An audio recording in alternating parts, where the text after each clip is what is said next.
Polycystic ovarian syndrome. তো এই শব্দটা আমরা এখন প্রত্যেকেই ভীষণভাবে পরিচিত এবং খুব কমন একটা কি বলবো, এটা ঠিক ডিজিজ কতটা কি বলবো জানি না, সেইগুলো নিয়ে আলোচনা করব। তার জন্য আমার যাকে সবসময় দরকার হয়, এমিনেন্ট গাইনোকোলজিস্ট তনুকা দাশগুপ্ত আমার সঙ্গে উপস্থিত।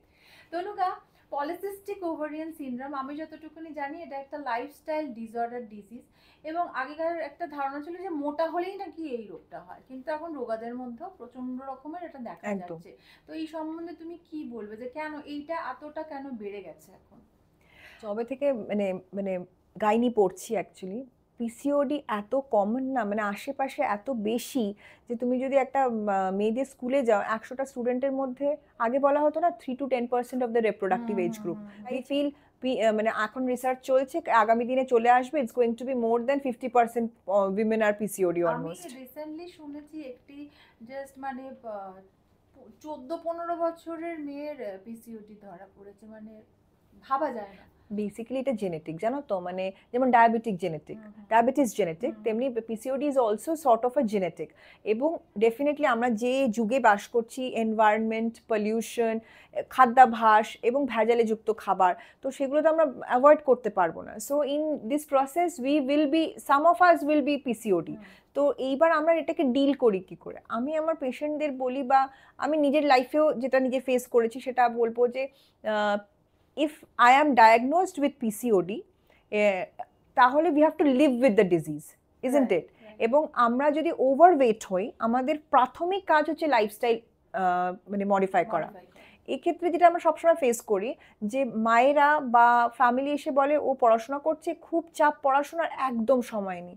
আমি একদম সহমত, সত্যি সত্যি মানে পড়াশোনার খুব চাপ থাকে, বাচ্চাদের এক্সারসাইজ করতে বললে করা হয়ে ওঠে না। ইন দ্যাট কেস কিন্তু সমস্যা এখানেই, সমাধান কিন্তু নিজেদের বার করতে হবে, দুঃখটা ওইখানেই। মানে আমি একটা ওষুধ দিলে আপনাকে পিসিওডি থেকে কিওর করতে পারবো না, বিকজ ইট ইজ এ মানে কষ্টটা কমাতে পারবে, হ্যাঁ এক্স্যাক্টলি, কিওরটা হবে না। কিওর যদি লং রানে চাই, রাইট নাও হয়তো কিওর হলো না, কিন্তু লাইফস্টাইল মডিফিকেশন তো করতেই হবে। তার মানে হচ্ছে তো এক্সারসাইজ, প্রপার এক্সারসাইজ, খাদ্যাভ্যাস কি থাকবে তার জন্য একটা প্রপার ডায়েটিশিয়ানের কনসাল্ট করা। কারণ অনেক সময় না পেশেন্ট এসে গাইনোকোলজিস্টকেই বলে যে একটি চার্ট করে দিন, বাট এখানেও আমার একটা বক্তব্য আছে যে তুমি বলো, মানে আমরা নিউট্রিশন নিয়ে অহরহ তো পড়াশোনা করি না, আমার সাবজেক্ট, আমরা গাইনোকোলজি নিয়ে প্র্যাকটিস করছি, দেয়ার আর সো মেনি টপিকস। যারা নিউট্রিশন নিয়ে পড়াশোনা করা তাদের কনস্ট্যান্ট আপডেট হতে থাকছে, মানে কোন ধরনের খাদ্যাভ্যাসে আমাদের হরমোনাল তারতম্য কম হবে, ওদের নলেজটা আমাদের থেকে খানিকটা তো বেটারই।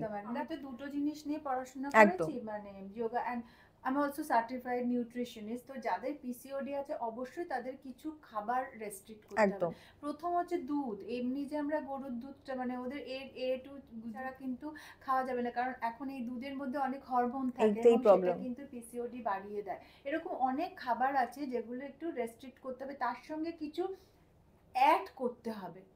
কিছু না জিনিস আছে আমাদের এই প্রকৃতির মধ্যে, কিছু সিডস আছে, অনেক কিছু আছে যেগুলো খেলে পিসিওডি মানে ওইগুলোকে অনেকটা হেল্প করে, তো আমাদের পিরিয়ড সার্কেলটা নর্মাল করে আস্তে আস্তে, অনেক কিছু আছে। এবং যেটা বারবার যেহেতু এটা লাইফস্টাইল ডিসঅর্ডার ডিজিজ, লাইফস্টাইলটা ঘেঁটে গেলেই কিন্তু এটা আমি অদ্ভুতভাবে দেখেছি তনুকা, যে গ্রামের যে মহিলারা যারা মাঠে কাজ করেন বা খুব খাটেন, পরিশ্রম করে, তাদের মধ্যে সচরাচর আগে হতো না, এখন যাওয়া হচ্ছে। কারণ কেন বলতো, তাদেরও একটা সিডেন্টারি লাইফস্টাইল চলে আসছে, কারণ অনেক কিছু এখন মানে তাদের পরিশ্রমটা, কায়িক পরিশ্রমটা কমে গেছে, হয়তো প্রপার সময়ে ঘুমোচ্ছেন না, সেই জায়গা থেকে হয়।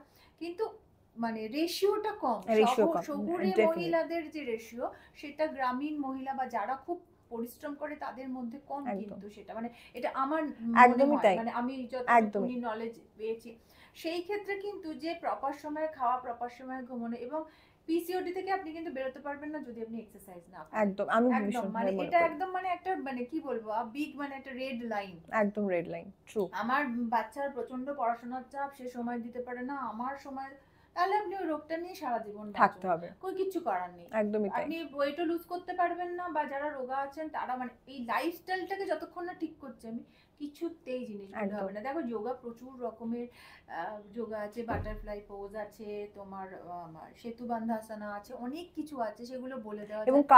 কার্ডিও তোমাকে করতে হবে, কারণ যারা হেভিয়ার বডি ওয়েট তাদেরকে কমতে গেলে কার্ডিও এক্সারসাইজটা রাখতেই হবে। আর তার সঙ্গে একটা একদম নিয়ম মেপে একটা ডায়েট করতে হবে, আমি কি খাবো কি খাবো না। তার জন্য একজন শিক্ষিত নিউট্রিশনিস্টের হাত ধরতে হবে, যিনি আপনাকে একটা থেরাপিউটিক নিউট্রিশন চার্ট দেবে আপনার রোগ অনুযায়ী। কারণ নিউট্রিশনে তো এই চার্টটা কিন্তু ডিপেন্ড করে নরমাল চার্ট।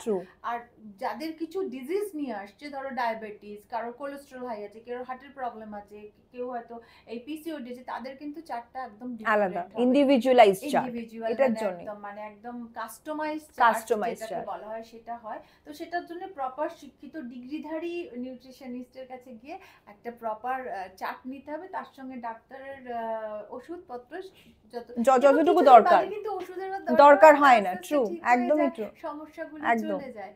তো অ্যাকচুয়ালি আমি যদি নিজেকে উষ্ণ করতে পারি রোগ থেকে, ওই সারা জীবন মুঠো একদম। আমি যেটা বলি যে দেখো ডাক্তার তো সবসময় আছে, কিন্তু আমাকেও তো চেষ্টা করতে হবে যে আস্তে আস্তে ওষুধের সংখ্যা জীবন থেকে কমাবো। হ্যাঁ, বা যাতে বাড়তেই না পারে। মানে একটা বয়সের পর দরকার হয় ওষুধের, হ্যাঁ সেটা তো দূরে থাকা, একদমই ট্রু। তো আশা করি পলিসিস্টিক ওভারিয়ান সিনড্রোম আর সেখান থেকে যে ডিজিজ গুলো আসে, that is polycystic ovarian disease, PCOD and PCOS, এই দুটো আলাদা জিনিস। তো প্রচুর একটা বড় বিষয়, অবশ্যই আগামী দিনে আবারও আলোচনা করব। যদি কোনো প্রশ্ন থাকে বা আপনি যদি নিজে পিসিওএস বা পিসিওইডির মানে পিসিওডির পেশেন্ট হন, আপনার যদি কোনো সমস্যা থাকে লিখে পাঠান, আমরা চেষ্টা করব উত্তর দেওয়ার। অবশ্যই চ্যানেলটি সাবস্ক্রাইব করবেন এরকম আরো অনেক তথ্য পাওয়ার জন্য। ভালো থাকুন, সুস্থ থাকুন, এটাই আমরা চাই। আজকের মতো বিদায় নিলাম।